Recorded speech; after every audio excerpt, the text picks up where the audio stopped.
The vast majority of my YouTube channel revolves around games that were released on average about 15 years ago. I like that janky mid-2000s goodness, that awkward phase of games being released on the tail end of the 6th gen lifecycle and the beginning stages of the 7th gen consoles, where political correctness is out the window. Games are brutal and gory, and groups of moms with too much time on their hands, and Australia, are trying to ban video games left and right. So why, you may be asking, am I making a video about a game that was released about 2 weeks ago? Well, in most simple of terms, Robocop Rogue City is pretty much a 2007 janky shooter with the niceties of being made on Unreal Engine 5, and it's absolutely insane.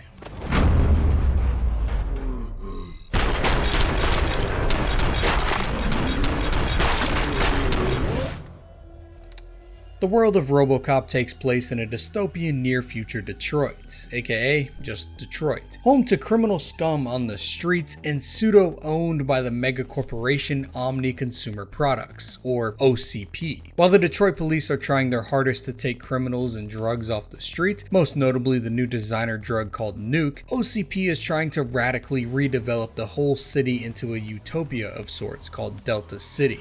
Robocop definitely seems like the obvious choice for a shoot-'em-up game to be made around, and well, it's been done before. But if this was a mindless shooter like that one, I don't think it would have turned out half as good as it did. Don't get me wrong, the action is fantastic, but it's the way that the game with action and brutality worn on its sleeves can slow down and focus on the satire and the social commentary that the original movie was trying to capture that really made this game great. The events of this game takes place between the second and third films of the franchise.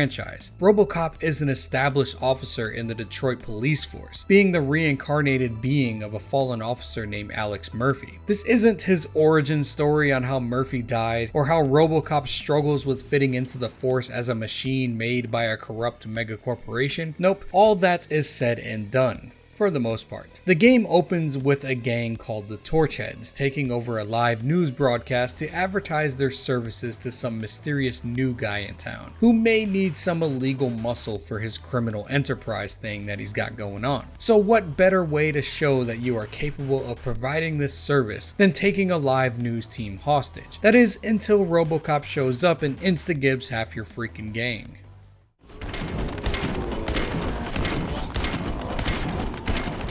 During this opening though, Robocop gets dinged in the head pretty hard and starts to glitch out with some memories of his past as Alex Murphy, seeing his wife as one of the hostages and unable to stop the bad guys. This opens the game up to tracking down this new guy, finding out who he is and what he wants, but also at the same time going through some old skeletons in Robocop's server room, facing nightmares of his past and going through levels that present this battle in a unique way, glitching out and being kind of scary in some moments.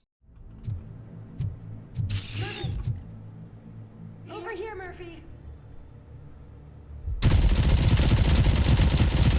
The game is developed by Tejon, a Polish game studio that made a lot of Nintendo eShop titles, but they are a team that seem to have a love for 80s action flicks and adapting them into video games. They started with a Rambo game in 2014, then they made a Terminator game in 2019, and finally they got around to making a Robocop game. And while their first two attempts at 80s action weren't received in the best way possible, it seems that the third time may be a charm for them. At the very least, third time's the charm for enlisting the original voice actor for the titular character to reprise their role. Peter Weller does in fact voice Robo in this game, which I think is a fantastic fan service. He's the only original voice actor to reprise their role, but there are a handful of characters from the original movie that also bring some life into this game, like Robocop's partner, Ann Lewis, Sergeant Warren Reed, and OCP's CEO, the Old Man. But the real charm in the writing comes from the roles made specifically for this game. A douchebag OCP employee, a psychologist to Robocop who suffers from mechanophobia, a rogue reporter with fantastic hair, and my all-time favorites, a police informant slash nuke addict named Pickles. With that being said, there is a ton of fan service and dedication into making this game world feel cohesive within the movie franchise. From slight references and graffiti around the city, "Can you fly, Bobby?" or even the names of achievements in the game, "I'd buy that for $1. to pretty direct callbacks within the plot of the game itself. Developer Taeyon worked in partnership with MGM in making this game just to make sure that everything fit right in place, with the dev team themselves being massive fans of the franchise, so they wanted to do it justice on a personal level. As someone who isn't a giant fan of the movies, the game is still an impressive homage to the set designs and world building that the movies introduced. The section of the steel mill where you happen to go to in this game on an unrelated case is recreated perfectly to how it looked in the first movie when Alex Murphy arrived there on his last case as a human officer. But more importantly, making the actual gameplay function around a light role-playing experience, with dialogue choices and different ways to handle certain missions and objectives, often given the choice to side with public trust on an issue or to uphold the law to a T. Both are choices which align with what Robocop would do himself, but with enough variety to provide some player agency in the decision, which also affects how certain missions and storylines end in the game. Your volume control seems to be broken. Leave it! That's brand new! I've only stole... With that being said though, what is it like playing a modern game as Robocop?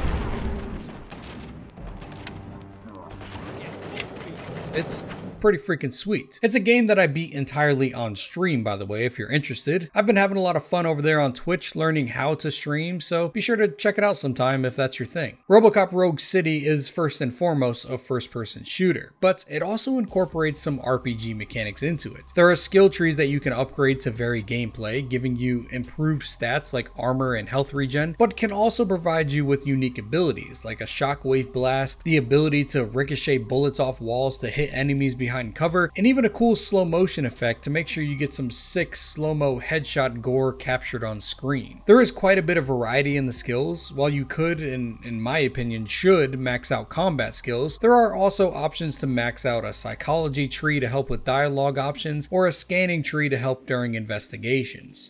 On top of the general skill tree, you can also get customizable attributes that you can apply to Robocop's primary weapon, his Auto 9 pistol. Throughout the game, there are plenty of chips you can find to buff certain stats on the gun, like damage, penetration, and reload speed, but also each different chipset offers some unique perks on them as well, like one that simply increases the gore, yes please, but also more standard things like the ability to never reload, the ability to only shoot in single fire but do an insane amount of damage, or my favorite, fully automatic mode, which when combined with high magazine capacity, high damage, and high reload speed, this turns your sidearm into a minigun that will kill everything on your screen without having to lift your finger off the trigger.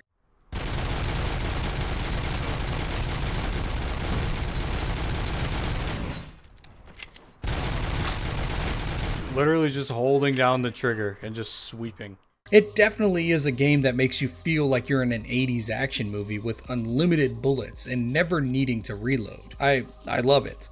The game also makes dialogue a big portion of the game. Each character that you meet and speak to gives Robocop the option to choose different dialogue options that can reflect whichever principle Robocop feels like following at any given moment. Do you want to be a mindless servant of code enforcement and do everything by the law books? Or do you want to facilitate some semblance of public trust and create a better version of Detroit and start to bring some trust back to the police force? Most decisions seem so small and inconsequential, like should you give this man a ticket for littering or give this kid a ticket for vandalizing political posters? These decisions also bleed into the ongoing political battle happening in the game as well. There is a feud between retaining old Detroit and keeping humanity alive and the OCP's version of a utopia, which means ridding the streets of anything that isn't aligned with their goals to create this ideal Delta City. It's quite interesting to see how deep certain decisions go in the game. There are side missions you can do when in Detroit, like stopping a drug dealer who deals to kids at an arcade, or a drug supplier who wants to stop selling drugs and just do laundry because that's what makes him happy. There are ways to end each mission with them getting arrested or with them going to the morgue, depending on how you played out the mission. And in a later mission, when you visit the penitentiary, you can run into some of those people that you locked up if that was your choice. For a game that is primarily action focused, it's nice to have these little moments of personality to feel a little deeper towards the characters and Robocop himself. And the writing in this game is just spectacular and has a lot of heart.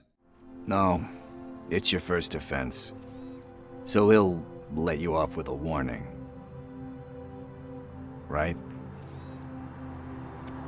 Right. With that being said, the main draw to this game is the shooting, and I'm happy to report the game is tons of fun. First off, I want to praise the level design in combination with the shooting. The environmental destruction is just, wow, chef's kiss. From the office buildings to the automotive shops and everything in between, there is blood, bits, and materials flying everywhere in the midst of shooting. Walls break apart, glass shatters everywhere, wood and paper float around in the air. Nearly everything is destructible, and it makes for amazing shootouts. My favorite are probably these spray paint cans though, that make a vibrant pop of color in the middle of a brutal shootout that never felt so right. Like I said earlier, Robocop's primary gun is the Auto 9. It's always there with you, and you always have unlimited ammunition for it, so justice will continue to be served. But for those who crave variety, you can also pick up weapons from enemies throughout the game as well. Micro Uzis, Tech 9s, shotguns, AK-47s, tons of cool stuff. Even anti-material rifles are found now and again, and you can rip large machine guns right off of the mounts that they're on to carry around as well. The shooting is crisp and satisfying. There's tons of gore to be had in this game. Heads go kaboom with headshots. Shooting limbs causes immediate ballistic amputation with appropriate reactions from the poor dude who receives it. Take my freaking hand off! And combined with the other mechanics that you can unlock in the skill trees, combat never seems to get boring in this game. In a pinch, you can also just punch a dude in the face for instant obliteration, or grab them and toss them into another enemy, or out of a window, or my favorite, directly into the air and then shoot them down like a duck hunt. Whee!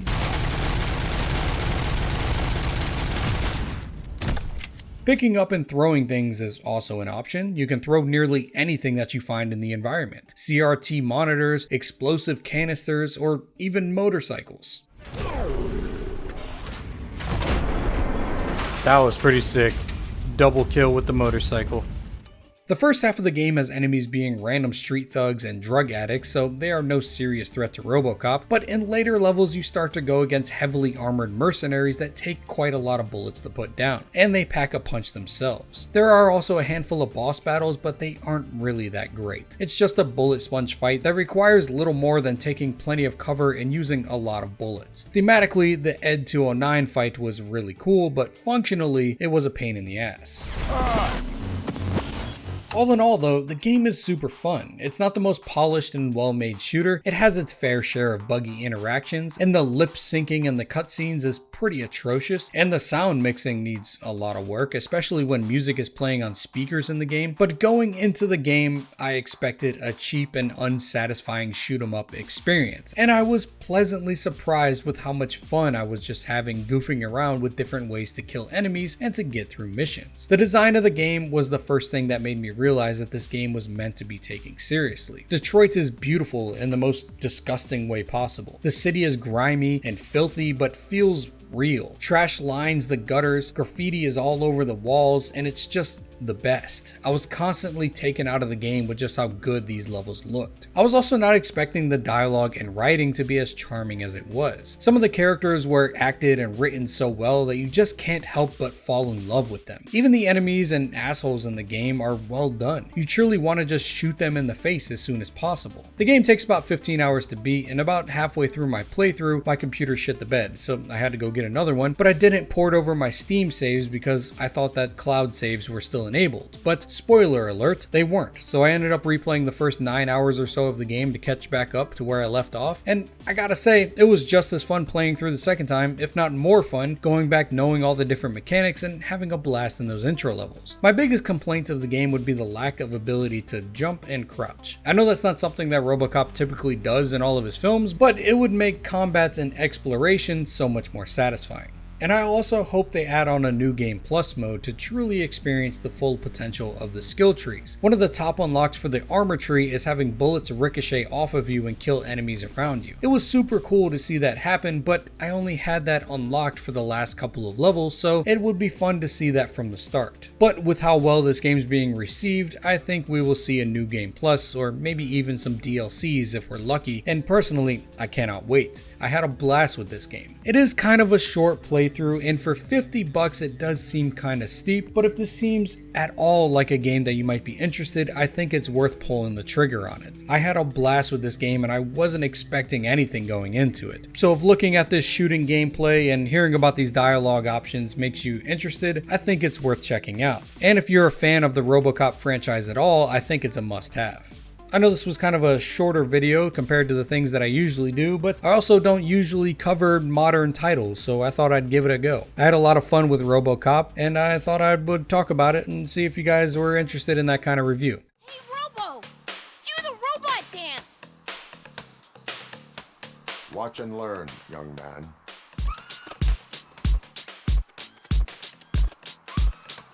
You rock, Robo! Before we go, I do want to give a shout out to my patrons and YouTube members for holding it down. Doc Schwinn, Kid Kingpin, Zachary Parkerson, Snowflake, Anonymous Starkweather, Crash Bandicoot 25, Grand Taquito, Ben Stevens, Potty, Gay Man, Alfred Correa, Marshall Duff, Kenneth Butler, Scribe Slendy, Matthew Taylor, Nick the Brosa, Ethan Carpenter, Nico Mendez, Grizzly Wizzly, Sexy Pickles, Forge'em Nas, and Mike Easton. As always, thank you for watching. I hope to see you next time. Peace.